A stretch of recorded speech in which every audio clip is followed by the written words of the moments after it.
जय हिंद दोस्तों। 90 शब्द प्रति मिनट डिक्टेशन स्टार्ट।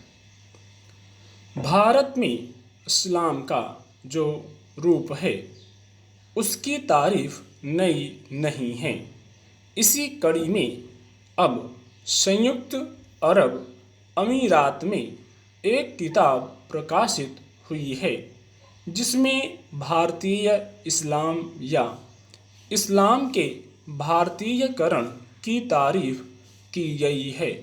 विश्व मुस्लिम समुदाय परिषद के तहत प्रकाशित इस पुस्तक में इस्लाम के किसी एक ही रूप को न मानते हुए उसके क्षेत्रीय रूपों को भी स्वीकार करने की बात कही गई है।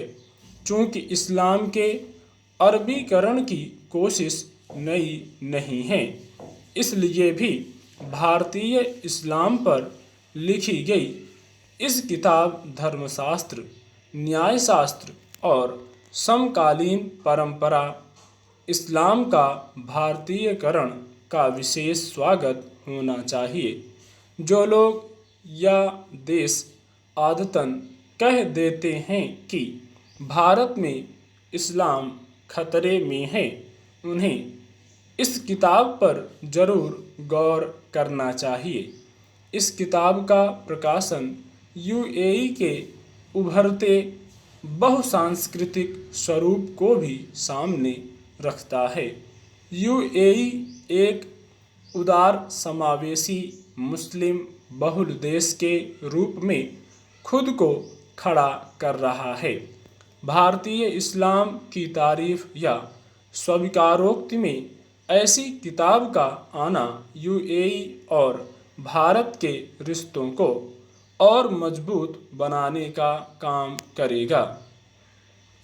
यूएई की इस मुस्लिम परिषद के विद्वान शोधकर्ता डॉक्टर अब्बास पनक्कल ने उचित ही कहा है कि मात्र अरब संस्कृति को इस्लाम के रूप में बढ़ावा देने और इस्लाम के सिर्फ एक स्वरूप को मानने में कई तरह की समस्याएं हैं। अलग अलग क्षेत्रों व देशों में सक्रिय मुस्लिम विद्वानों की मेहनत से प्रकाशित इस पुस्तक की जितनी प्रशंसा की जाए कम है। पुस्तक में विद्वानों ने लिखा है कि कैसे इस्लाम हिंदुस्तानी जमीन पर पहुंचा और वहीं की संस्कृति व कला के साथ घुल मिल गया। मस्जिदों की वास्तुकला में भी हिंदुस्तान का असर हुआ। ऐसा अक्सर कह दिया जाता है कि यवन हमलावरों के साथ ही इस्लाम भारत आया था, पर वास्तव में इस्लाम तो उन व्यापारियों के साथ भी आया था जो न धर्म के आधिकारिक प्रतिनिधि थे और न सरकारी अधिकारी थे। ऐसे में सहजता के साथ विशेष रूप से केरल में इस्लाम फैला। सदियों से केरल में इस्लाम का अलग ही रूप है। हाँ, इधर वहाँ भी मजहब के अरबीकरण की कोशिश दिखने लगी है। अतः इस किताब की ज़रूरत और बढ़ गई है। यह पुस्तक एक तरह से यह संदेश देना चाहती है कि अरब का इस्लाम अपनी जगह है और केरल का अपनी जगह। जब हम दुनिया में इस्लाम के विविध रूपों को देखते हैं तो आश्चर्य नहीं होता।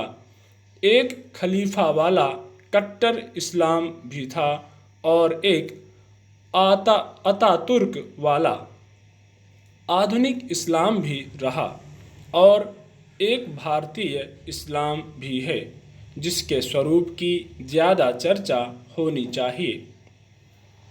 यह किताब स्वीकार करती है कि ऐसे मुस्लिम शासक भी हुए हैं जिन्होंने मंदिरों को अनुदान देकर, गौ हत्या पर प्रतिबंध लगाकर और हिंदुओं को अहम पदों पर बिठाकर सांस्कृतिक मेलजोल को बढ़ावा दिया। मुसलमानों ने भी ईसाइयों और यहूदियों की तरह हिंदुओं को अपनापन दिया। कुछ मुस्लिम शासकों ने अपनी मुद्राओं पर देवी लक्ष्मी और नंदी की आकृतियों को भी मंजूर किया। स्टॉप।